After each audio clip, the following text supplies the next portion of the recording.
everybody, today I'm going to review the NOCO Genius GB20 lithium powered jump pack. Now specifically because this was designed with lithium batteries rather than the larger and heavier lead acid batteries, they kept the size very compact and lightweight, and you can carry it with you pretty much anywhere. Now in addition to that, the little clamps are detachable, and it does have an LED flashlight built in, as well as a USB charger. So let's say you want to use this year-round as a supplemental power source for your cell phone. You can easily do that, and it's also very easy to charge this back up. Now the good thing, because it does run off those lithium packs, it can still jumpstart your engine multiple times on just one charge, and really it's going to go back to a full charge in just a few hours when you plug it into the wall. Now I do want to point out its limitations. This particular unit is designed for very small car engines, ATVs, or even motorcycles. But do keep in mind, because it is so compact, you can carry it with you out in the middle of the woods, and let's say your battery with your four-wheeler is having problems, you don't need another four-wheeler with a set of jumper cables to get it started. If you have this, you can hook it right up and you're going to be on your way. So what I want to do in this video is go over the different features that they have built into this. I'll give you some closer-up looks at it, and we're going to see how it actually performs. To show you what comes in the box, I have everything laid out here, and it's going to include the GB20, the user guide as well as information manual, a set of clamps to hook this up to a battery, a USB charging cable, as well as a protective bag to carry everything around in your vehicle. I do want to point out a negative, and in my opinion that is going to be the charging cable. Now it does recharge the unit through this USB cord, but what you want to keep in mind, the small side is going to plug in the side of the unit, the other side is a standard USB plug. There's no way to plug this in your vehicle or even in the side of your wall in your house in order to recharge the unit unless you do have one of these aftermarket adapters. Now this one is from an old cell phone. It has a USB plug on the top, and with this we can plug it directly in the cable, plug this in the wall, and then it's going to recharge this. But if you don't have one of these and you don't have a way to plug that USB in, then you're also not going to have any way to charge this unit back to a full charge. Taking a closer look at the exact specs on this, the USB input is rated at 5 volts at 2.1 amps. The USB output has a matching 5 volts at 2.1 amps. And then finally the 12 volt output, which is what you would use the alligator clamps to connect to your battery, is rated at 12 volts with a 400 amp max rating. Taking a closer look at the GB20, I do want to point out how simple it is to use and understand. But what you want to keep in mind, if you don't see any lights lit up, the unit is completely off and none of the ports are activated. To turn it on, you'll take the power button, press that in, you'll see lights come on, and when you see the white LED light, that means that the unit is activated. Over here is going to be the power indication strip with 4 possible settings: 25%, 50%, 75%, and then 100% charge. Because you can see them all lit up, this pack is fully charged. However, currently it's not set up to actually jumpstart a vehicle. To do that, there is a couple additional steps that you'll need to take, and the first one, of course, is to connect the cables to the unit. Now both the end of the cable as well as the side of the unit both have a dust cover installed. What you'll do on the port that says 12 volt out is go ahead and remove that dust cover, remove the dust cover off the end of the cables, and then plug the two in together. At this point, you're ready to jumpstart a vehicle. A safety measure that they have built into this that will prevent accidental damage to your battery as well as your vehicle is reverse polarity protection. Specifically, the red clamp should go to the positive terminal, the black clamp should go to the negative terminal. But let's say you get those crossed and you put them on the wrong posts. This is not automatically going to send power into the battery, damaging it, and it will alert you with a little red LED right here. If you see that light up, it either means that you have it reversed or the internal battery temperature on the GB20 is just too high to safely use. Now keep in mind, you can override that. So let's say you verify that the positive clamp is on the positive terminal, the negative clamp's on the negative terminal, but the overall battery voltage in your vehicle is just too low for this to read. You can still send power through the cables and into the battery by pressing it on this red button. What's going to happen when you press in on that for a few seconds? You'll see a white LED start flashing, and that means that power is now going into the cables and you can jumpstart your vehicle.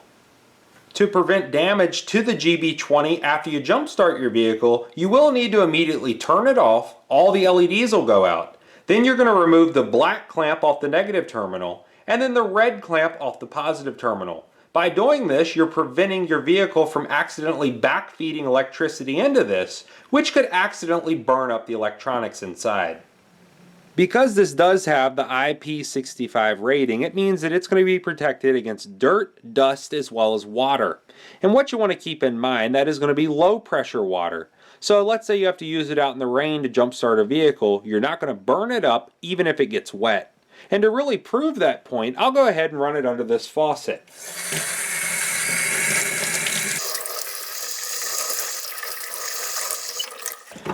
We'll go ahead and just dry it off. And now when we turn it on, you can see the LED lights light up, no water got inside, and it did not damage it at all. Another very useful feature of the GB20 is that it does have that USB out port, and that will allow it to be a portable power source for things such as your cell phone. Now right now I have an iPhone with the standard iPhone cable plugged in the bottom. What we'll do is open up the little dust tab on the USB out port. We'll take that cable, plug it in place, and if you notice, nothing is currently charging. To activate the cable and send electricity through there to charge your phone, all you'll need to do is turn it on. It's going to instantly power the phone up and start charging it. To charge the unit, you will need that USB charging cable as well as an adapter to plug it into.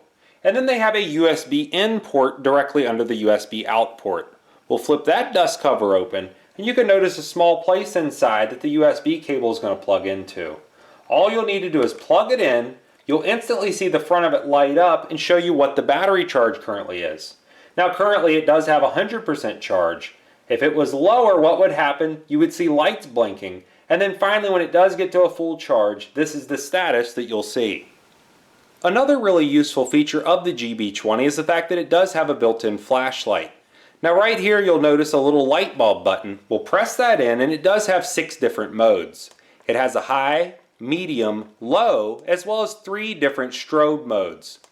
So what this is going to allow you to do is really be visible on the side of the road. Let's say you're broke down, you can turn this on, put it in your back window, and all the oncoming traffic will easily see you. The other thing to keep in mind, let's say you're out on a boat in the middle of a lake, or maybe up in the mountain on a four-wheeler, if you break down and you turn the strobe mode on, people are going to be able to find you much easier. This 2003 Subaru Forester has a dead battery, but I need to pull it in the garage to work on it. Let's check out the voltage as it stands. Then we're going to hook up the GB20 to it and see if it can start it. Taking a look at the battery voltage, it doesn't get much more dead than this, coming in at 1.1 volts. To hook it up, we'll take our red clamp and clamp that on the positive battery terminal. And then we'll take our black clamp and put it on an engine ground. At this point, all we'll need to do is turn the unit on and then hold down on the red button until this white light starts flashing. And now we can go ahead and start jump starting it.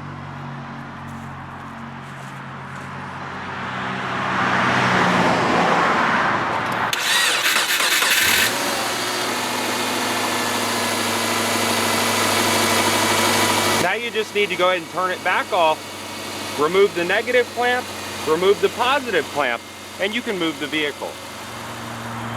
So literally in just a matter of seconds, we were able to jump start that completely dead battery. The car is still running because now the alternator is putting out the current needed to run it. And the GB20 did a great job.